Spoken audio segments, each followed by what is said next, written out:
సంగారెడ్డి జిల్లా జహీరాబాద్ పార్లమెంట్ నియోజకవర్గానికి సంబంధించిన బీఆర్ఎస్ పార్టీ తరపున నామినేషన్ పత్రాలను కలెక్టర్కు అందజేసిన అభ్యర్థి గాలి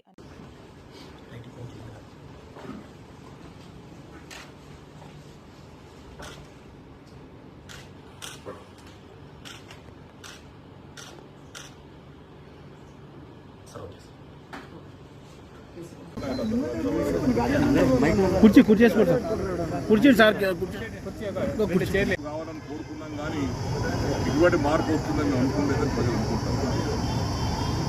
తప్పనిసరిగా ఈసారి ప్రజలు సరైన తీర్పు ఇస్తారు. పార్లమెంట్ అనేది అబద్ధాలు ఆడేవారిని మరొకసారి గెలిపియరు, తగిన గుణపాఠం చెప్తారు.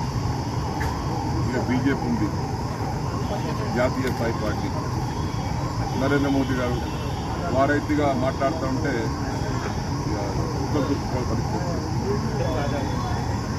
ఆయన చెప్పినటువంటి మాటలన్నీ వింటుంటే ప్రజలు బేదారైపోతారు. కేంద్ర ప్రభుత్వం వచ్చి 10 సంవత్సరాలు అయింది, రాష్ట్రంలో టీఆర్ఎస్ ప్రభుత్వం వచ్చి 10 సంవత్సరాలు. తెలంగాణ కోసము మోదీ గారి సర్కారు ఏం చేసినట్టు సవాల్ చెప్పాలి. తెలంగాణలో విభజన జరిగినప్పుడు విభజన హామీలు ఏమి ఇచ్చారు, ఏం అమలు చేశారు అది చెప్పి కోట్లు అడగండి. ఎక్కడికి అమలు చేయలేదు. జహీరాబాద్ పార్లమెంటు నియోజకవర్గం బీఆర్ఎస్ పార్టీ అభ్యర్థిగా శ్రీ గాలి అనిల్ కుమార్ గారు తమ నామినేషన్ పత్రాన్ని నియమ నిబంధనలకు అనుకూలంగా దాఖలు చేశారు.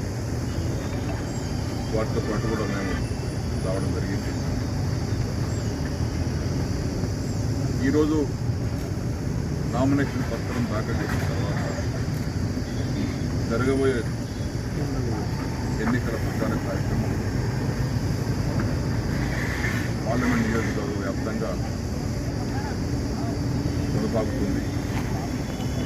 ముందుగానే గాలి అనిల్ కుమార్ గారికి నామినేషన్ పత్రం దాఖలు చేసినటువంటి సందర్భంలో వారికి ఆ భగవంతుడు విజయం చేకూర్చాలని ఆ భగవంతుడు ప్రార్థిస్తూ వారికి హృదయపూర్వకంగా అభినందనలు శుభాకాంక్షలు తెలియజేస్తారు.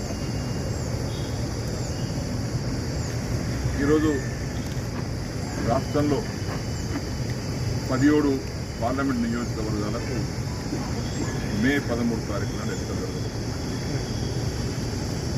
ఎన్నికలు చాలా కీలకమైన ఎన్నికలు. జాతీయ పార్టీలు ఒక పక్క పోటీలో ఉన్నప్పటికీ ప్రాంతీయ పార్టీల యొక్క ప్రాతినిధ్యం ఆయా రాష్ట్రాలకు చాలా అవసరం. ఇంటి వారు తెలిసినటువంటి బాధలు బయట వారికి తెలియదు.